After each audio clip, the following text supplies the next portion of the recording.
Hi guys, this is Ashley back with another video. Before we get into the video, like, comment, and subscribe to the channel. Make sure you turn on post notifications. So it looks like Nicki is getting blamed for Champagne Thickums and Megan's alleged beef, okay? 21 Average and Champagne Thickums put out a joint collaboration. In one of the songs, he says, "This bitch lied about getting shots, but she's still a stallion. She don't even get the joke, but she's still smiling." Now everybody is saying that's about Megan Thee Stallion.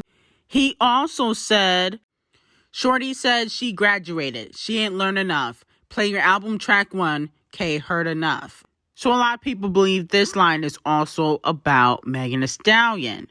Now fans on Twitter are saying that Nicki sent Drake after Megan Thee Stallion.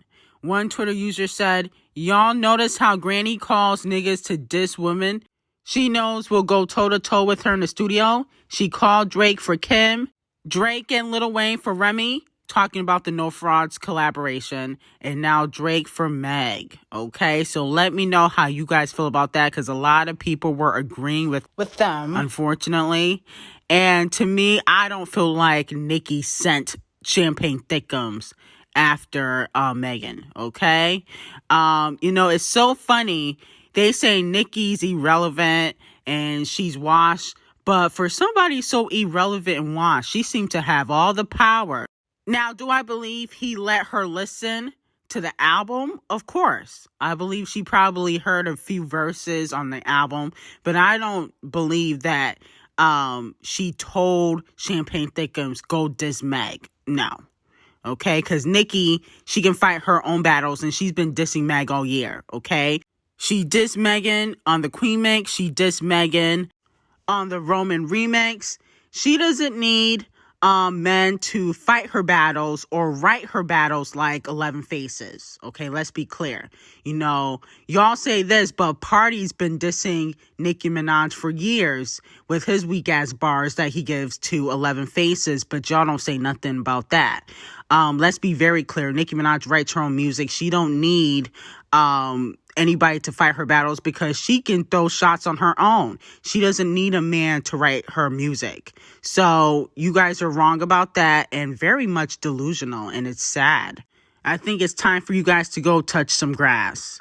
But anyway, moving on from that though, Lil Yachty actually clarifies that Champagne Thickums was not talking about Megan. I was addressing his line because I know he's not gonna address it. So, because I just know Drake. So this bitch lied about getting shots, but she's still a stallion. Has nothing to do with Megan. It's about women lying about their butt shots. Like saying her ass is real when it's fake.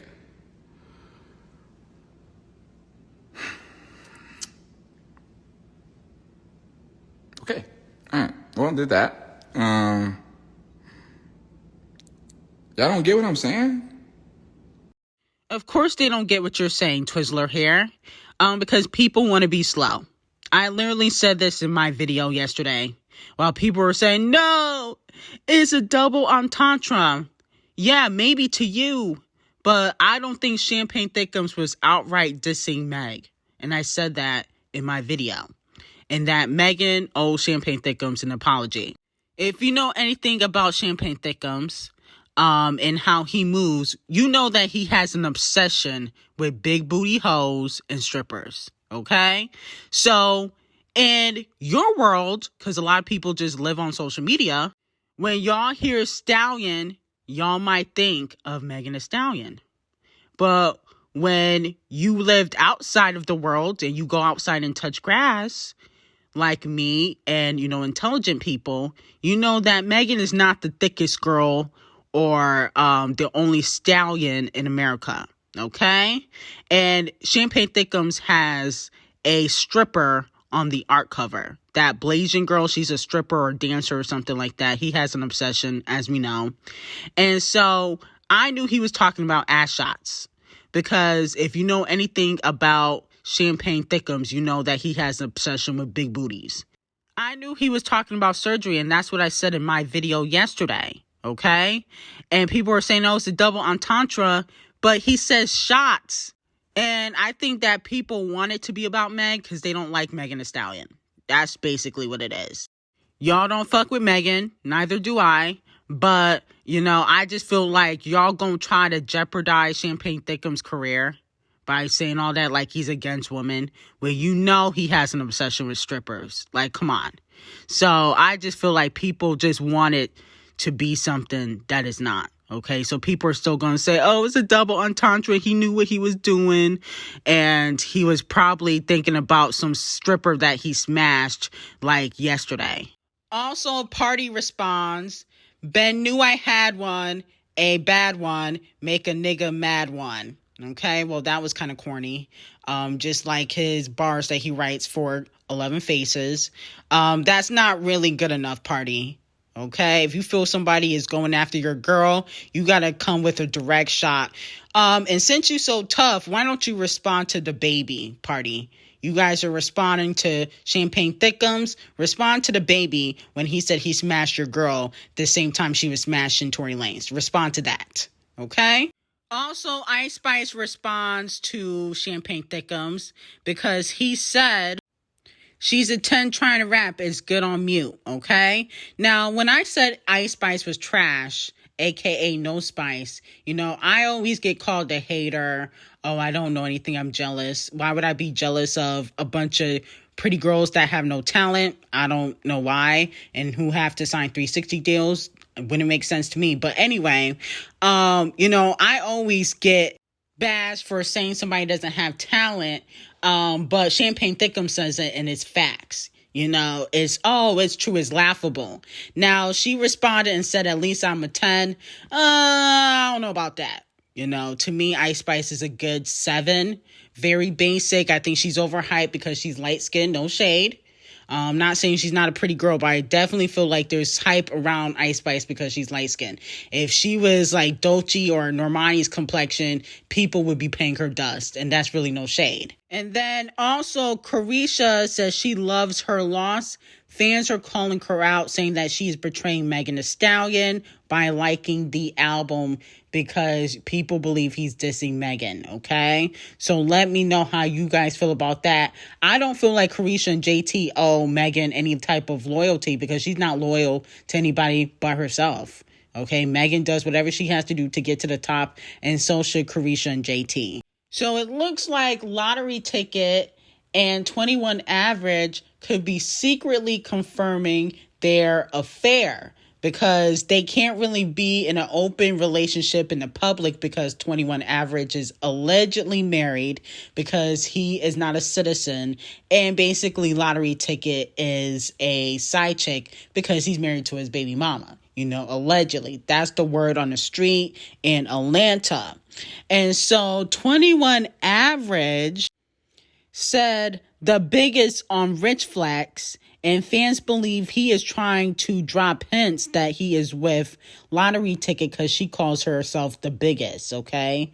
For whatever reason, I don't know what is big about Lotto other than her ego, but that's what she calls herself. So let me know how you guys feel about that. I don't really see the point in giving subliminal shots and records if you cannot publicly claim your girl because she is a side chick and you're married because you're not a U.S. citizen. I don't see the point in giving any type of subliminal bars. If you love somebody, love them out loud, not in secret. Moving on to Barty and the Queen of Pop. So allegedly, I'm hearing that Madonna wants to work with Cardi B. Let me know how you guys feel about that. Now, they had a brief, Twitter spat a week ago, okay? But thanks to Jason Lee, they made up. So allegedly, from what I'm hearing, Madonna, the Queen of Pop, wants to work with Cardi B. Let me know if you guys would be here for that. Moving on to Breezy and Rihanna. So allegedly, Breezy and Rihanna have some old music in the stash. And Breezy is trying to get some records cleared, okay, by Rihanna's team. Because, they've worked together in the past, even after he smacked her up. They put out Nobody's Business, which is on Unapologetic. And with that being said, Chris Breezy wants to do something else with Rihanna. But the problem is, they made that music when they were together. I would not mind a Breezy and Riri collaboration. I think that definitely would break the internet. But the problem is, most of the time when they were collaborating together musically, they were smashing. They not in that same headspace. And it's the same thing with Rihanna and Drake. Most of the time when they collaborated, it was because she was smashing Drake. No shade. So I definitely don't think it's going to be possible, okay? So let me know how you guys feel about that, if you guys would be here for that type of collaboration. Like, comment, and subscribe to the channel. Make sure you guys check out my Patreon. I posted 2 new exclusive videos on there. The link will be in the description box, and I hope you guys have an amazing day.